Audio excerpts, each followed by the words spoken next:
Good morning and welcome to worship. My name is McGuire and I am the Ministerial Intern this year at the First Unitarian Universalist Society of San Francisco. And I'm so grateful that all of you are here today. A special welcome to any of you who are joining us for the first time. If this is your first time, I encourage you to download the order of service, which you can find on our website or in the description of this video, so that you can follow along throughout the service. We also hope you'll consider joining us after worship for our Zoom coffee hour, where you can connect with others in this community. We are marking and holding a lot together this morning. Today is National Coming Out Day, and so with others today, we especially honor the courage and struggle of all of us in this community and beyond who identify as lesbian, gay, bisexual, transgender, queer, asexual, intersex, non-binary, or perhaps beyond the categories of the acronym. Tomorrow, as you may know, is Indigenous Peoples Day, an official holiday here in San Francisco and in more and more cities around the country, as a result of decades of organizing by Indigenous people and non-Native accomplices. Truly a movement of many movements. And it is a day where we are called to acknowledge the legacies of colonialism and its lasting consequences for Indigenous communities. It is also a day where we are invited to celebrate and honor the past, present, and future of Indigenous people throughout the United States. This morning, we'll be exploring the impact of the stories we tell, sometimes carelessly or out of habit, and the impact of pausing to tell new stories with a bit more room inside of them. So we pause this morning in recognition that this religious community, this city where many of us make our home, rests on the ancestral territory of the Ramaytush Ohlone. We pause this morning in the discomforting truth that we are gathered on the sacred land of others not by coincidence, but as a result of the systematic dispossession of peoples from their land. We make this acknowledgement as one small way that we might begin to tell a different story. One small way that we can embody a commitment to transform the legacies of colonialism through concrete acts of solidarity, healing, and reparation. Our offering this morning will go to support the American Indian Education Fund in honor of Dana Renee Gooden, the cousin of Nora Cato, who is a member of this community. Dana died this last August at 33 years of age. She was an amazing woman and a proud member of the Comanche Nation. And we are grateful to be able to honor her life through supporting the work of the American Indian Education Fund. So thank you for being with us this morning. I also want to give a special thanks to everyone who is essential in bringing this service together. Our AV and sound expert, Jonathan Silk, Shu Leong and Eric Shackelford on our cameras, Joe Chapeau, who is monitoring our chat and social media, our sexton this morning, Thomas Brown, and our organist, Reiko Oda Lane, Mark Sumner, our music director, our pianist, Bill Garcia-Gans, and Kramer Dahl, supporting on the clavs. Our soloists this morning, Sarah Rose Cohen, Brielle Neilson, Ben Rudiak-Gould, and Asher Davis. Thank you also to Alex Dar, who will be hosting our Zoom coffee hour after the service, and Carrie Steer-Salazar for the beautiful flowers this morning. And of course, Reverend Vanessa Rush Southern, our newly settled senior minister, who will be leading us in worship this morning. And I want to acknowledge all of you who are joining us this morning via live stream by lighting our blue candle, as we've done every Sunday for the last 6 months. And with the kindling of this flame, we bring your spirit into this place until such time that we may gather here together again.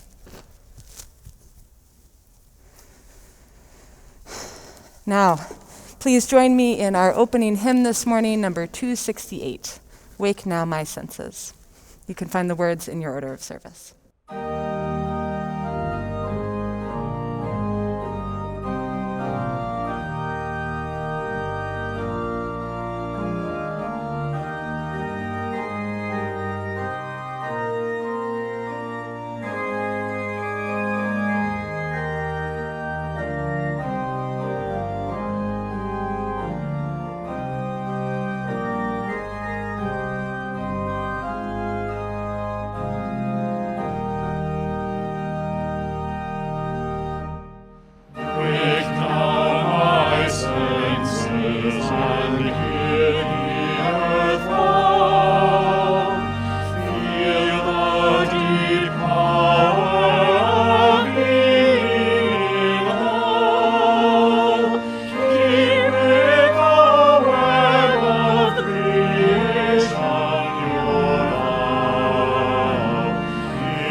Join me in saying the words of our chalice lighting. They are printed in your order of service. We light this chalice for the light of truth, the warmth of love, and the fire of commitment. We light this symbol of our faith as we gather together.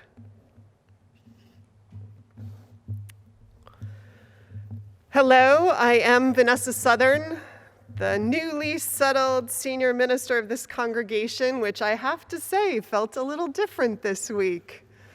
It's funny how rites of passage actually do work their magic. You wouldn't think that would surprise a minister, but it did. I'm so glad to be with all of you on this journey, as complicated and beautiful as it is always. If this is your first time watching us, we want to make sure you feel welcomed and make sure you didn't miss the invitation to download the order of service, which is so rich, both with how you can follow along in worship and participate, but also with lots of announcements, with the link to our Zoom coffee hour after service, which offers a chance to connect with folks, and we thank Alex Starr for overseeing that. Please feel free to plug into any and everything that is listed here. Sign up to get our newsletter and our weekly flame, which is our weekly set of announcements and upcoming events. I want to point out that a lot of the programs coming up are beginning to focus on issues related to the election, not surprisingly, and what's at stake. We have our Wednesday rush hour witness, which I especially want to call you all to, where you can make your own placard of what you want the folks driving by in front of our busy street in front of the church to think about and to hold up, particularly these days as they prepare to vote, as they reflect on the future of our life. Today after church, there's an amazing group meeting to discuss the future of our nation around the church-state separation. Saturday at 11, another fabulous event. The book group that I'm leading will come up later in this month. It's focused on Bill Bryson's book, The Body, but I do want to call your attention in advance to November's book, which is Cast. It's going to be a 3-week book club. That means we're going to break the book down so we can really sit with Isabel Wilkerson's ideas, which are supposed to be deeply challenging and invitational and transformative, and so we want to dig deep. So I hope you'll get the book and start reading and think about joining in November too. And there are all sorts of other opportunities. Opportunities for the arts and creative engagement with the arts in these times, which can be deeply feeding, other spiritual practices to help ground you, and opportunities to do the most important things we always are called to do, like feeding the hungry. So please participate. Dive in. As Meg said, the offering today is going to a fantastic cause, the American Indian Education Fund, and there's more about that in your order of service if you'd like to read more about it. So be ready at the time of the offering, or you can do it anytime, to do an online giving with the button that invites you to do that, but to mark your gifts special offerings so we know exactly what you intended when you made those gifts as we process them later in the week. Thank you. I want to invite us now to center ourselves, as we do each week in this meditative singing and breathing exercise that we do. The words of the meditation on breathing are in your order of service. Please follow along with our song leaders and let yourself get lost in them for a little while, to bring yourself fully to this time and this place, deep into your body, and into the purposes for which we gather. Welcome. When I breathe in, I'll breathe in peace. When I breathe out, I'll breathe out love. When I breathe in, I'll breathe in peace. When I breathe out, I'll breathe out love. When I breathe in, I'll breathe in peace. When I breathe out, I'll breathe out love. When I breathe in, I'll breathe in peace. When I breathe out, I'll breathe out love. When I breathe in, I'll breathe in peace. When I breathe out, I'll breathe out love. When I breathe in, I'll breathe in peace. When I breathe out,